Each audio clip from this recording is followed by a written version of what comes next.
Hi everybody, welcome to Attendance Bias mini episode number 2. I am your host, Brian Weinstein.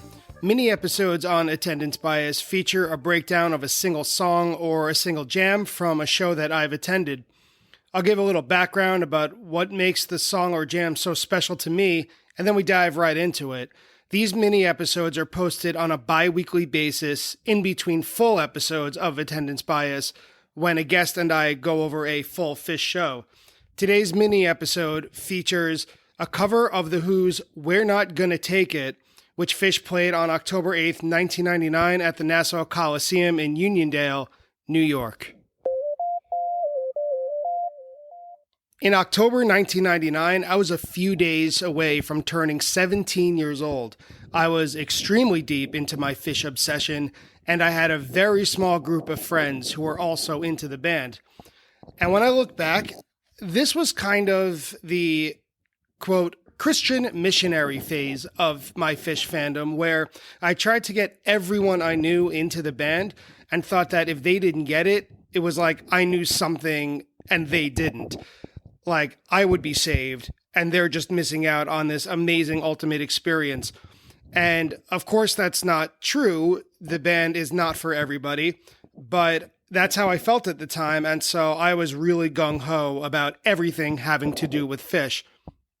That said, I was successful in converting about 4 friends, and they turned out to be my crew for this show. At the time, I could safely call the Nassau Coliseum my hometown venue. I grew up on the south shore of Long Island in a town called Merrick. Merrick is about a 15-minute straight shot from the Coliseum. So as a result, I grew up going to Islanders games, concerts, random family events, and stuff like the Harlem Globetrotters at the Coliseum. I was more familiar with it than just about any other large-scale venue in the world. Madison Square Garden and Jones Beach would be kind of tied for second place, but the Coliseum was easily the closest and my favorite place to go with my family. It always meant something special, especially when it was the WWF. But anyway, back to 1999.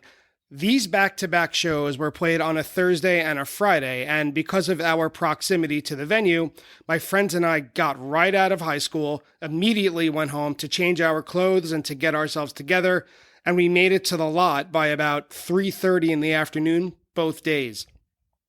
We all somehow managed to get GA floor tickets back then to both shows, which today seems like it would be an insane task. But back then it seemed fairly easy because those were the times when you could wait all morning at a drugstore for Ticketmaster to go on sale at 9 a.m. And depending on where you were in the line, all of a sudden you had first dibs on the best tickets in the house. The local drugstore for us was a Pathmark on Merrick Road. So we were all able to get these tickets without a problem. 4 of us, and then a whole bunch of us joined later on. So once we got there, we didn't quite explore the scene. All of us went straight to the line where we waited for hours to get the doors open. And once they did, we all got our wristbands. Night 1 had a cowskin pattern, and night 2 was a neon orange wristband with the phrase, "Don't drink and drive," printed on it for night 2, complete with a little cartoon bear that had sunglasses. So once we got these wristbands, we ran right to the front and made it to ride the rail right in front of Paige both nights. And the first night, October 7th, was certainly a musically superior show. It included a very impressive Gotta Jaboo, which was brand new back then, a Mike's Groove that contained an exploratory McGrupp, and it was the first time that I Am Hydrogen appeared outside of Mike's song, or Mike's Groove, for the first time since 1987. The crowd went nuts for it. But it was the second night that was more of a goofy, off-the-wall, high-energy show. See, at the time, Phish was on the up and up when it came to my musical tastes. They were my new favorites, no doubt, and I was in 100%. They were kind of like the undiscovered country. But before Phish, the old country, my long-standing, all-time favorite band ever was The Who. Tommy was the first album I would listen to over and over again in my room. I taught myself to play drums by listening to Keith Moon. I read every book I could about them. Back then, when the internet was fairly new to everyday users, I used to go on to Internet Explorer or maybe it was even Netscape, find lyrics by The Who and just print them out, go downstairs to my basement, put them on the floor tom of my drum set, and sing along in my head to those songs while I learned and worked my way through the drums. It was really something special. I bonded with The Who from when I was about 10 years old, and sometimes all the way to now. But The Who were my band. I mean, that night, the night of the 8th, I even wore my Keith Moon shirt to ride the rail. So when Phish said that they were going to bring their special friend Tom Marshall at the end of the 8th to play the next song, I was excited, but I was really unprepared for what was coming next. Right after A Very Sweet Harry Hood ended, and that was where I witnessed my first glow stick war, the band awkwardly began to start the chords for We're Not Gonna Take It. They introduced Tom Marshall, but it would be a little bit before the crowd realized what was actually being played.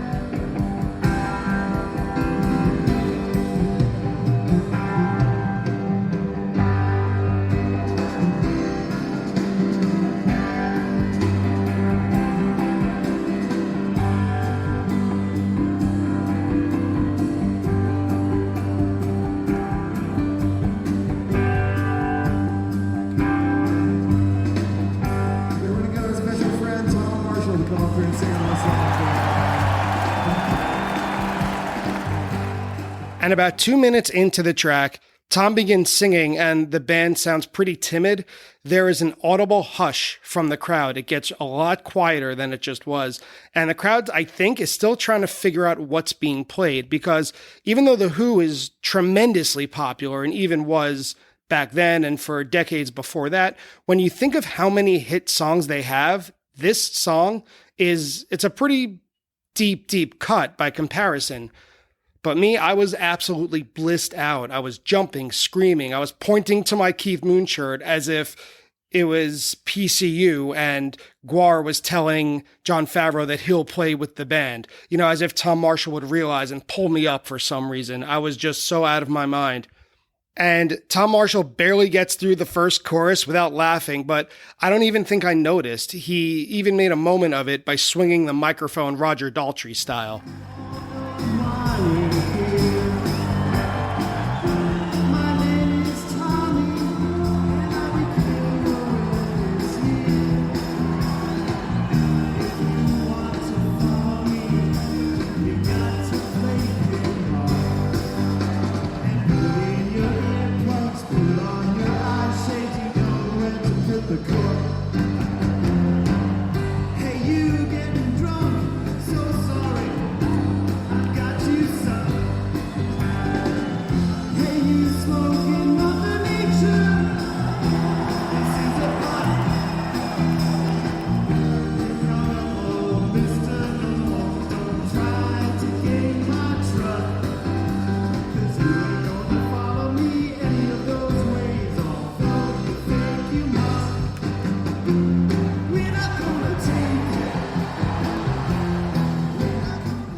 It became obvious that as the song went on that both Tom Marshall and the band, they got more and more comfortable singing it and playing it.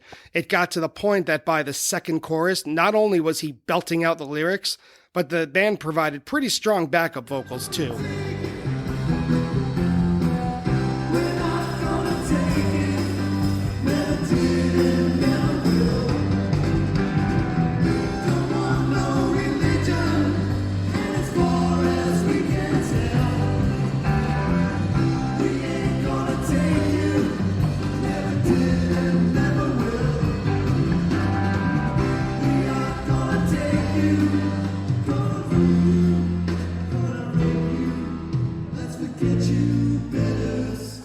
By about 5 minutes in, the song is over, and on the Tommy album, this one song actually is split into 2 tracks.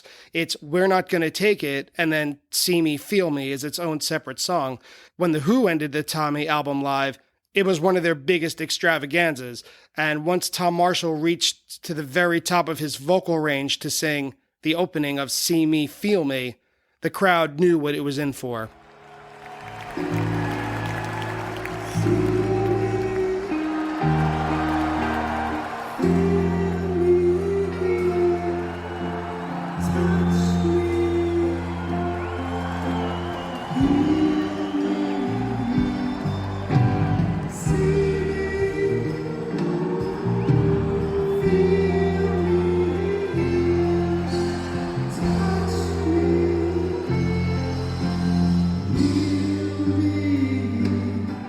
And it was at this point that the band really reached their comfort level, 3-chord arena rock anthems.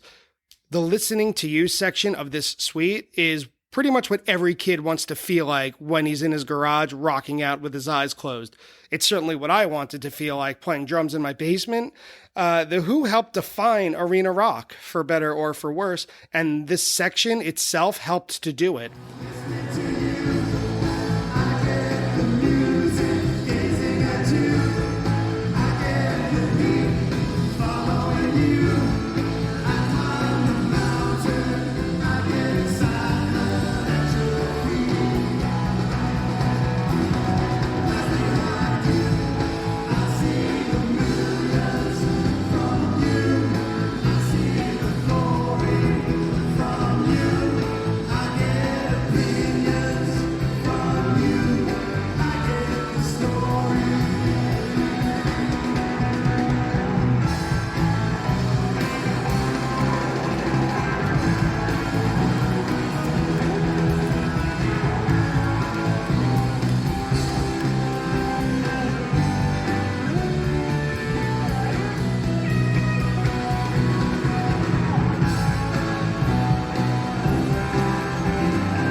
And that was it for me. My favorite band and my other favorite band had met, and my brains were absolutely obliterated in the process.